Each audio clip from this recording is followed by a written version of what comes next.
Is there a bad way to do push-ups? I regret to inform you that there is no bad way to perform push-ups.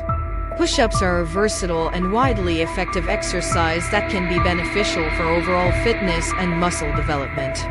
However, if you are new to push-ups or have any physical limitations, it is always best to consult with a healthcare professional or a fitness expert before starting any exercise program.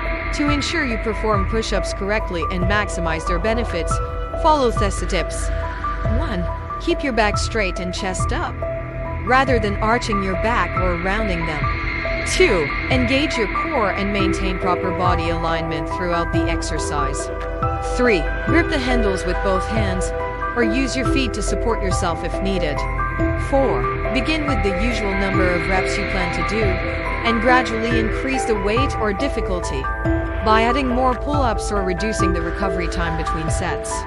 5. Always prioritize your form and safety, and seek help if you struggle with the exercise or experience any pain. In conclusion, push-ups are an excellent exercise option, regardless of whether you choose to perform them with bad form or follow a specific routine. Focus on consistency, progressive overload, and proper technique to reap the rewards of this widely popular workout.